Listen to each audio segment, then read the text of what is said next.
भारतीय घटनेचे शिल्पकार डॉक्टर बाबासाहेब आंबेडकर, शिक्षणाची गंगोत्री सर्वत्र भारतभर पसरविणारे आपले राष्ट्रपिता ज्योतिराव फुले आणि राष्ट्रमाता आणि भारताच्या शिक्षिका सावित्रीबाई फुले आणि सर्व तमाम जे आपले बहुजन नेते आहेत किंवा बहुजन समाज सुधारक आहेत त्यांना मी त्रिवार अभिवादन करतो। आज ज्येष्ठ पौर्णिमेनिमित्त येथे आपण सर्वजण एकत्रित जमलो आहोत। ज्येष्ठ पौर्णिमा या विषयीचं तर महत्त्व सांगितलं जाईलच, पण तत्पूर्वी मी हे नमूद करू इच्छितो ते म्हणजे की बौद्ध धर्मामध्ये पौर्णिमांना खूप महत्त्व आहे आणि मी इथे आल्यापासून ह्या बुद्ध विहारामध्ये आल्यापासून जवळजवळ आता 1 वर्ष होत आलंय, काही दिवसच बाकी आहे, 1 वर्ष होत आलंय आणि या 1 वर्षामध्ये एकही पौर्णिमा आपण साजरी केली नाही असं झालंच। म्हणजे ही एक महत्त्वपूर्ण बाब, उल्लेखनीय बाब म्हणता येईल आपल्या विश्वसम्राट बुद्ध विहाराच्या बाबतीत। आणि या प्रत्येक पौर्णिमेमध्ये आम्हाला काही ना काही शिकायला मिळालेलं आहे। आपले बुद्ध धम्माच्या ज्याचे आपण पौर्णिमा साजरा करत असतो तर खरोखरच एक आपली संस्कृती अभ्यासत असतो, संस्कृतीचा अभ्यास करत असतो, संस्कृती जपत असतो। आपले जे तत्कालीन महापुरुष होऊन गेले तर त्यांनी केलेलं जे काय कार्यकर्तृत्व आहे त्या कार्यकर्तृत्वाचा खरोखरच आढावा आपल्याला पौर्णिमेच्या दिवशी घेता येतो। आणि म्हणूनच पौर्णिमेचं महत्त्व जे आहे बुद्ध धर्मामध्ये अनन्यसाधारण असं आहे। मी आज आपल्या ज्येष्ठ पौर्णिमेचं महत्त्व किंवा विश्लेषण करण्यासाठी म्हणून आपले पाली भाषेचे अभ्यासक अध्ययनार्थी आयुष्यमान सुमेध मोहिते सर यांना मी विनंती करतो की त्यांनी आज ज्येष्ठ पौर्णिमेचं महत्त्व या ठिकाणी विशद करायचं आहे।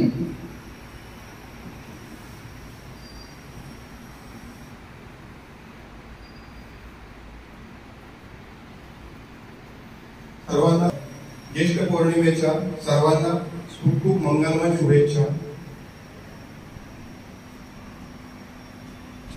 1 वर्षापासून मी बघतोय की या ठिकाणी विश्वसम्राट बुद्ध विहारातर्फे रेग्युलरली पौर्णिमेचा कार्यक्रम राबवला जातोय आणि उत्साहात पौर्णिमा साजरी केली जाते।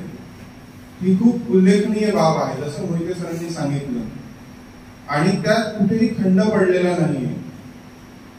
आणि सर्वप्रथम म्हणजे जी पौर्णिमा आहे बुद्धिझम मध्ये पौर्णिमेला विशेष महत्व आहे आणि बऱ्याच लोकांना असं वाटतं की आपल्यामध्ये सण नाहीयेत, पण ऍक्च्युअली ते चुकीचं आहे। आपले 12ही महिने सण आहेत, म्हणजे प्रत्येक महिन्याला जी पौर्णिमा आहे तो आपला एक सणच आहे आणि तो आपण या विहारामध्ये रेग्युलरली साजरा करतो आहे। त्याबद्दल मी विश्वसम्राट बुद्ध विहाराचे विशेष आभार मानतो आणि इथे मला जी बोलण्याची संधी दिली त्याबद्दल देखील मी विहाराचे आभार मानतो।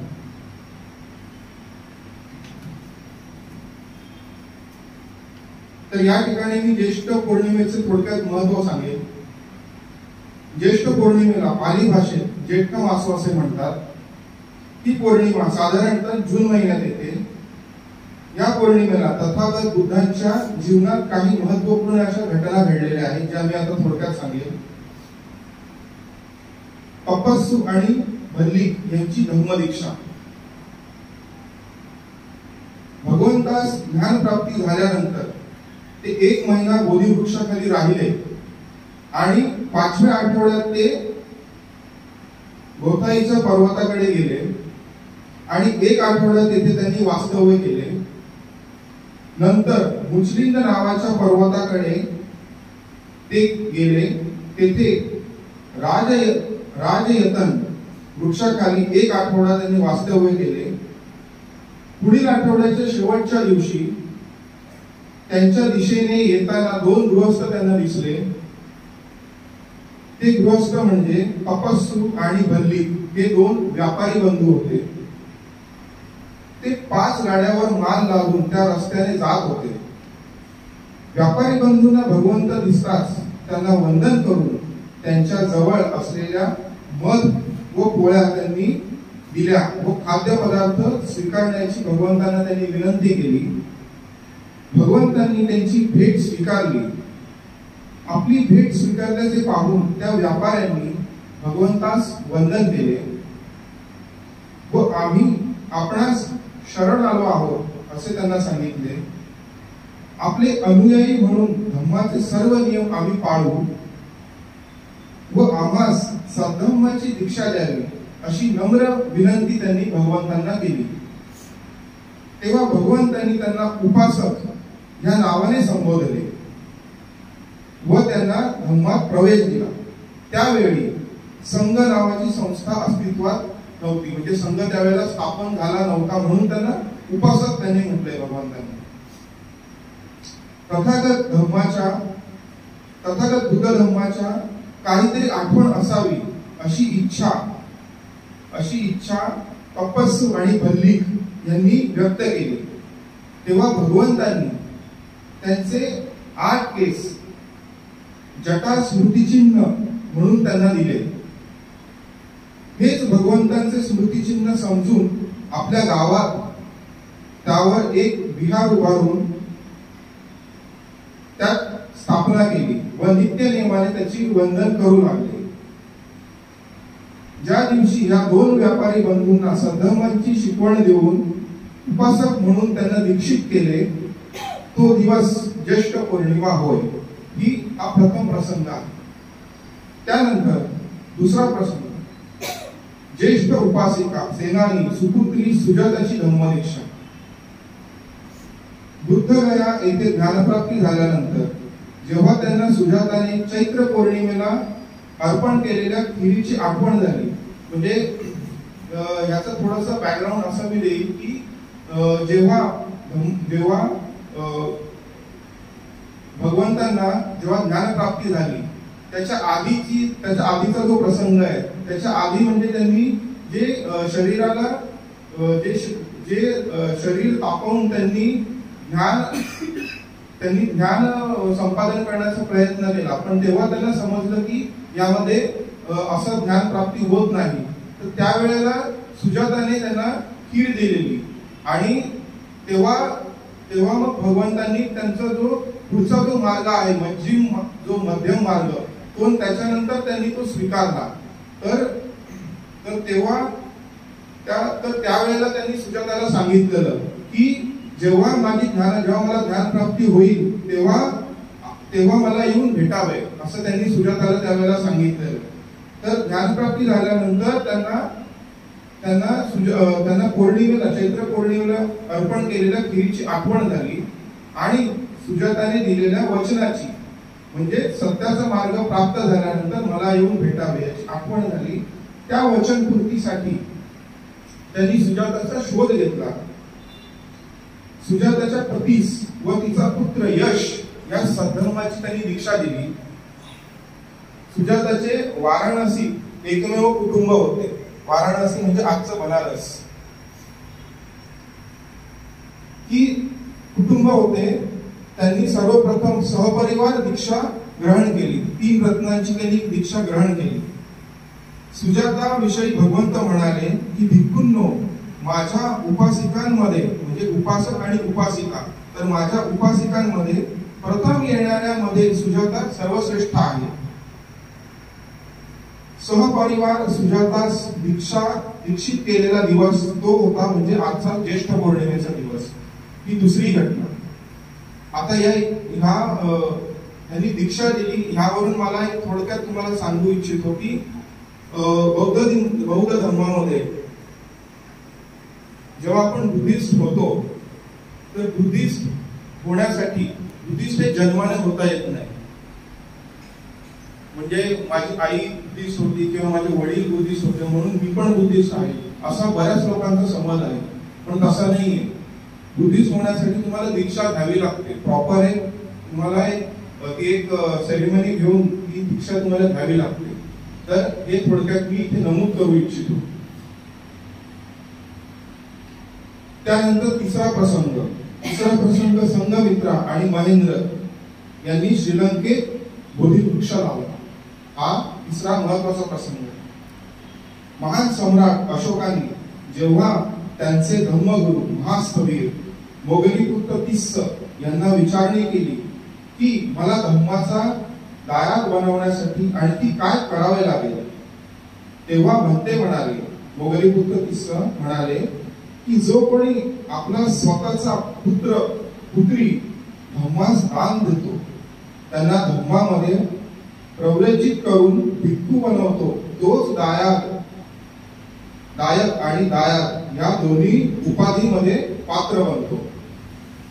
तेव्हा सम्राट अशोकाने आपला पुत्र महेंद्र आणि पुत्री संघमित्रा यांना प्रव्रजा धारण करणार का अशी विचारणा केली.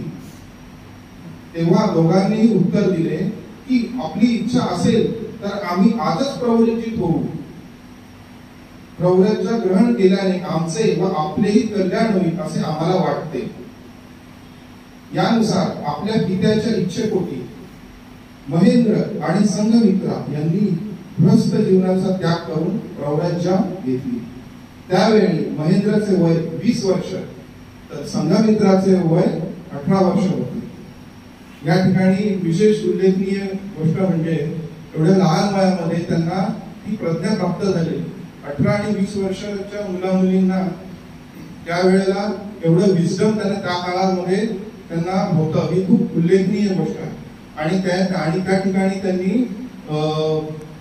आपल्या पित्याचे त्यांनी जे इच्छा आहे ती त्यावेळेला त्यांनी ती मान्य केली. महामहेंद्र याच प्रवृत्तीत होऊन 12 वर्षे झाल्यानंतर म्हणजे 2 इसवी पूर्व 263 साली ची ही घटना आहे. महामहेंद्र यास प्रवृत्तीत होऊन 12 वर्ष झाल्यानंतर त्यांच्या उपाध्यायाने म्हणजे मोगलीपुत्र तिस्स आणि संघाने त्यांना लंका द्वीपामध्ये म्हणजे आजची श्रीलंका जाऊन बुद्ध धर्माच्या स्थापनेची आज्ञा केली. ती शिर सावध्य मानून स्थवीर उपाध्यायांना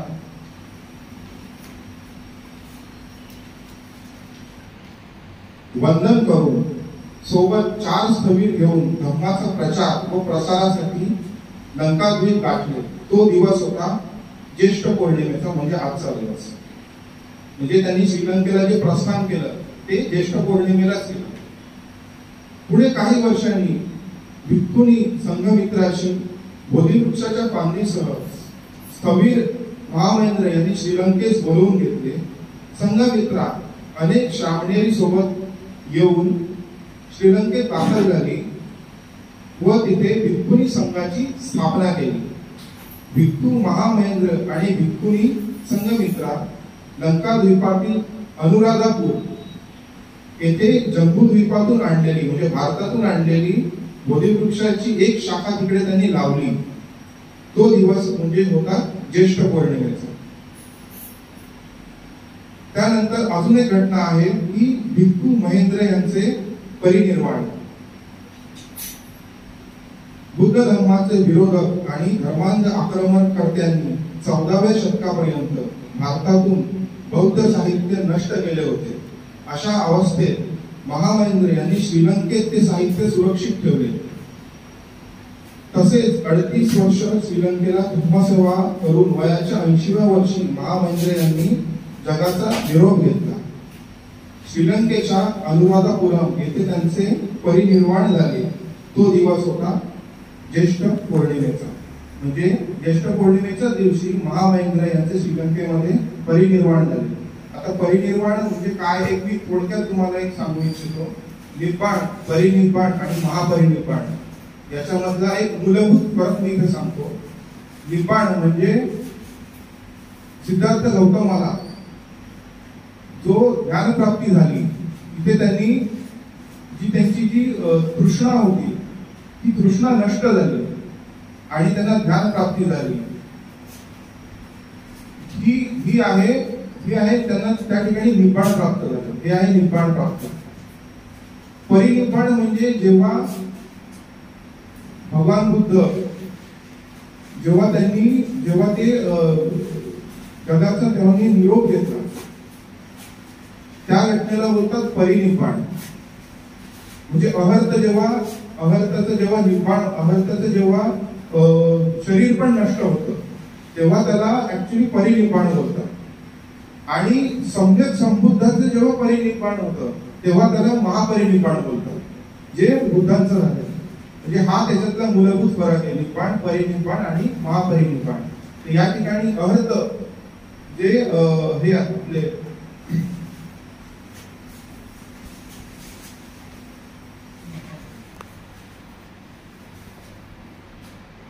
तर महामहेंद्राचं या ठिकाणी परिनिब्बाण झालं, कारण ते अर्थ असल्यामुळे त्याला आपण परिनिब्बाण बोलतो. तर या ठिकाणी अशा या महत्वाच्या 4 घटना म्हणजे ज्येष्ठ पौर्णिमेला अशा घडल्या, म्हणून ह्या पौर्णिमेचे एक विशेष महत्व असं आहे. आणि या ठिकाणी आपण मला बोलण्याची संधी दिली याबद्दल मी सर्वांचा आभारी आहे. जय भीम, जय बुद्ध, जय भारत. नष्ट होण्याच्या मार्गावर होतं ते बौद्ध साहित्य सुरक्षित ठेवण्याचा अतोनात प्रयत्न केला. हे खरोखरच उल्लेखनीय बाब या ठिकाणी सरांनी सांगितली. आणि महत्वाचा फरक सांगितला तो म्हणजे निब्बाण आणि महापरिनिब्बाण आणि परिनिब्बाण यातील फरक. धन्यवाद सर. पुनश्च एकदा